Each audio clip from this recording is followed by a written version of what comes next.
Hello friends, எல்லாருக்கும் வணக்கம். இன்றைக்கி மூக்கல்ல போட்டு சென்னா மசாலா எப்படி ஈஸியாக செய்யலான்னு பார்க்கலாம் வாங்க. இது வந்து சப்பாத்திக்கு, தோசைக்கு எல்லாத்துக்குமே ரொம்ப நல்லாயிருக்கும், ரொம்ப ஹெல்த்தியாகவும் இருக்கும். அதுக்கு வந்து ஒரு நாளைக்கு முன்னாடியே சுண்டலை ஊற வச்சுட்டு அவிச்சு எடுத்துக்கோங்க. கொஞ்சம் உப்பு போட்டு அவிச்சிருங்க. தக்காளி வந்து ஒரு 3 தக்காளி பழத்தை நல்லா அரைச்சி வச்சுக்கோங்க. நான் இன்றைக்கி வந்து இது சப்பாத்திக்கு தான் சைடு செய்கிறேன். வேக வச்சுட்டு பாதி சுண்டலை வந்து மிக்ஸி ஜாரில் கொடுத்து நல்லா அரைச்சிருங்க. மீதியை வந்து முழுசாக வச்சுக்கோங்க. எண்ணெய் ஊற்றிட்டு சோம்பு, ஏலக்காய், பட்டை, லவங்கம் எல்லாம் போட்டு தாளிச்சிட்டு ஒரு பெரிய வெங்காயத்தை பொடியாக வெட்டி அதையும் நல்லா சேர்த்து வதக்கிடுங்க. வதக்கிட்டு கொஞ்சமாக இஞ்சி பூண்டு பேஸ்ட்டு போட்டு அதுவும் வதக்கிட்டு தக்காளி பழம் நம்ம அரைச்சி வச்சுருக்கோம் இல்லையா, அதையும் சேர்த்துருங்க. சேர்த்து நல்லா வதக்கிட்டு வெறும் மிளகாத்தூள் கொஞ்சம், மஞ்சத்தூள் கொஞ்சம், கொஞ்சமாக கரம் மசாலா இதையும் போட்டு நல்லா வதக்கிட்டு அந்த நம்ம அரைச்சி வச்சுருக்கோம் இல்லையா, அந்த சுண்டலையும் சேர்த்து நல்லா வதக்குங்க.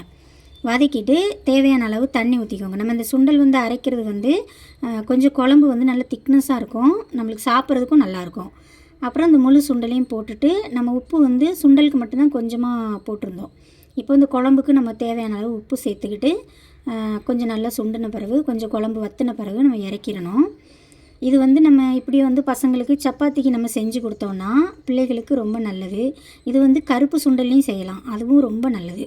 என்கிட்ட இன்றைக்கி கருப்பு சுண்டல் இல்லை, அதனால் நான் வெள்ளையில் செஞ்சுருக்கேன்.